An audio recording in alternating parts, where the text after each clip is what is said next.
Hi, I'm Nicholeen Peck, and I teach parenting and communications, family relationships all over the world. And in this video, I'm going to be sharing with you some tips for getting your child to sleep through the night.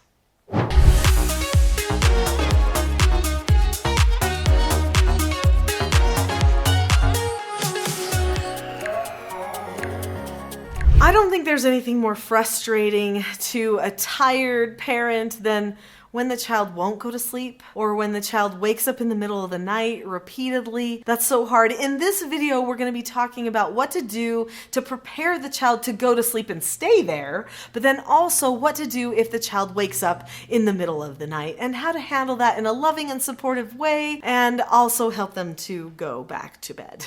I have 4 children of my own, and there's something that I've noticed, and that is that you have to train a child to go to bed when they're a baby, but then they hit about 18 months old and all of a sudden they want to get up again all the time in the middle of the night. I remember when I was expecting one of my babies and my other child was like 18 months old, and I thought to myself, oh good, I get to have at least a few months of sleep before this new baby comes and I'll be waking up again every couple of hours in the night. And then guess what happened?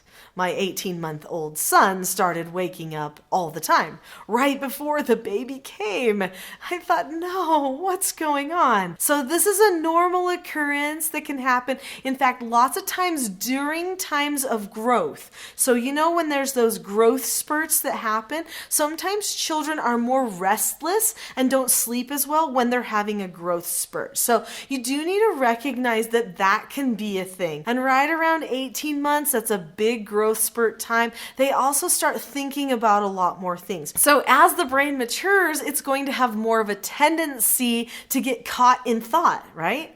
This will help the child wake up more often or stay up and have a harder time going to sleep. So just keep that in mind. There are some times when children will just wake up. Now, also there's nightmares, okay? I'm not going to be talking about nightmares necessarily in this video too much as far as what creates a nightmare and what to do exactly for a nightmare. That's something that we could do in a different video, but that is another reason that children might wake up in the middle of the night and they may not even be able to tell you exactly what it was that happened that got them afraid or made them wake up. And of course, going to the bathroom, potty, that's another one that gets a child to wake up in the night. So let's talk about what we can do to decrease the disruptions in the night and what to do when they occur.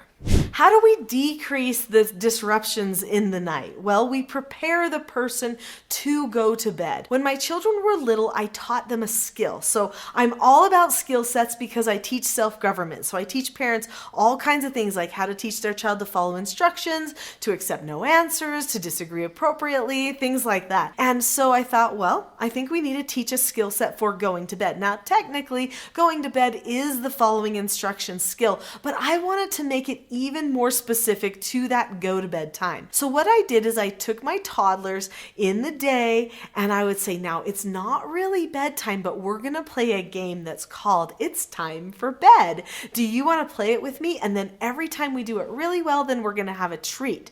And then I had some little like fruit snacks or something that they would be interested in earning for their little treat. So I would explain to them, okay, so when I say it's time for bed, then we're going to say, okay, mom, and we're going to run to our bed. I'm going to come and tuck you in, and then you're going to stay there until I come back in and say, it's morning time. And then when it's morning time, I'll give you a big hug, and then we'll have our little treat. And then we can play it again. Does that sound fun? They're like, oh yeah, that's great. So then we would play this game multiple times. And then by the end of the game, by the time the little package of fruit snacks is gone, then I would say to them, you have mastered going to bed. So tonight when it's time for bed, and I say it's time for bed, and you go to bed and I come tuck you in, now I know you can stay there. You can stay there until it is morning. And in the morning, when we wake up in the morning, I will tell you, you did such a great job at going to bed that you will earn this package of fruit snacks. And you can have it first thing in the morning. Whoa, that's exciting. So they're like, okay. So then they show daddy their cool skill that I know how to go to bed and I get a treat in the morning. And you better believe they are going to remember every morning for that treat. And if they did not go to bed the night before, then they don't get the treat. So you have to remember that. So you teach them a skill they need, how to follow through, then they're going to be much more successful. But what happens if they wake up in the night? Are you enjoying this video? Is this helpful to you? If so, share it, because there are so many parents that are struggling at nighttime. Click share and send it to a friend.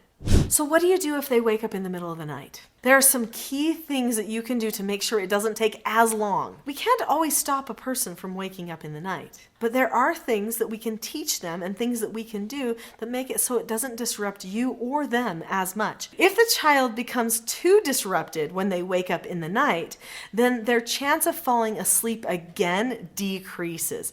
That's when we have a problem. So many parents turn on lights and they, oh, let's go get this drink and let's go do this and this. And so they start doing too many things. This stimulates the child, and then the child's brain can't turn off. Then parents are stuck with, oh no, what do I do? Do I turn on a show and sleep on the couch while they sit there and watch it and hope they fall asleep? What do I do? Because sometimes the child has only slept long enough that it's a nap. So number one thing you want to do is make sure that they go to the bathroom before bed, they drink before bed, they go to bed on a full stomach. That's important. Sometimes we feed our children really early because we eat dinner early, and then by the time, it's like 11 p.m. and they've been sleeping for a couple of hours, they're like hungry again. So make sure they really eat well before bed. That's important because they're going to stay asleep longer. But then when they wake up in the night, we don't want to disrupt them. If they have to go to the bathroom, fine, but you're going to want to get up quickly. That's important. If you hear that they woke up or they're like, Mom, that just get up. Don't be like, because if they have to mom you or dad you too many times, then they just wake up more. You may not want to get up, but stay silent and just get up. Yes, dear. Okay, let's go to the bathroom. Stay silent. Don't talk to them. Keep the lights dim or off if possible. And then you just go put them right back in their bed. Okay, good night. And you go back to your bed. And if they say something, say, shh, we need to go to sleep now. This is sleep time, it's quiet time. And you go back to your bed. If you keep everything quiet and you don't talk to them that much and you get up immediately, they will stay partially asleep, which makes sleep easier to come after you handle whatever problem it is. Now, let's say they had a nightmare or something like that. Well, then you might have to get them calmed down first. That's going to be a little bit more difficult. And like I said, I don't think we're going to be going into that in this particular video. Sometimes when we get woken up in the middle of the night, we immediately get selfish, okay? Because our sleep is getting disrupted. Sometimes we're mad that the other parent won't get up and that we have to do it ourselves. Again, selfish, and this selfishness leads to being emotional or short-tempered. If you get emotional with your child or short-tempered with your child in the middle of the night, guess what that does? It wakes them up more.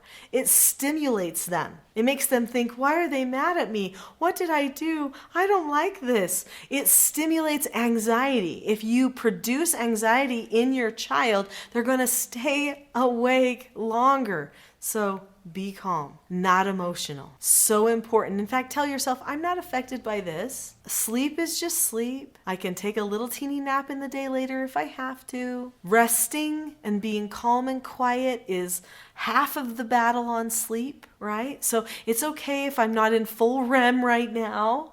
It's okay. So that's important. Another thing is you can teach your child the skills that they need to put themselves back to sleep. So this is important. You can pre-teach that ahead of time. So you could say, I've noticed that we seem to have a problem, that we keep waking up in the middle of the night. So what can we do to fix that problem for ourselves? And then you could say, well, when we wake up in the night, usually we have to go potty, so you can go potty, and then you can go back to bed. But if you still can't sleep, then did you know that you have the power inside your own head to control your thoughts? So if you start thinking about something else, maybe you start thinking about, something you want to do or a toy or someone you want to talk to, instead you can say, nope, I'm not going to think about that right now. I'm going to think sleep, sleep. You can tell yourself to repeat a phrase in your brain again and again. That actually is boring enough that it puts a person back into sleep oftentimes, especially because children don't have that many pressures weighing on them. When I used to wake up in the middle of the night, because I did many times, in fact, many years I would go through this, it was oftentimes because of paranoia. I was afraid of something, afraid of the dark, afraid of creatures under my bed, afraid of, fill in the blank. And my parents decided that I would not get to sleep with them if I woke up in the night. That instead, what I would get is I would get to sleep next to them on the floor if I couldn't go back to my bed. So I would wake up and I would say, "Dad, I can't sleep." And he'd say, "Then you can sleep right there on the floor." And I would bring my blanket and my pillow and I would cuddle up on the floor by his bed. And I soon realized that wasn't very comfortable. I felt safe sometimes at first, but then after a while, I realized I didn't really need to be there. And so then I stopped that behavior. If you let them into your bed where it's warm and cozy in your space, you won't sleep well and they won't sleep well either. So allow them to have the opportunity to possibly sleep next to the bed. That's a good option, and it certainly worked for me. I hope you have many more restful nights. I hope they don't wake up, but if they do, now there's some things that you can try. In fact, be proactive, teach them about going to bed. That's always going to be the best. If you have enjoyed this video, I am pretty sure that you are going to like the class that I am giving to everybody on YouTube, which is the expectation trap versus the cycle for success. It could be that in the night when they are waking up, you are actually falling into the expectation trap. And you could use that moment when they wake up in the middle of the night to instead put you and your child into the cycle for success. So that class will help you and add more depth to what I've shared here. Click on the link to the expectation trap class now, and I'll see you there.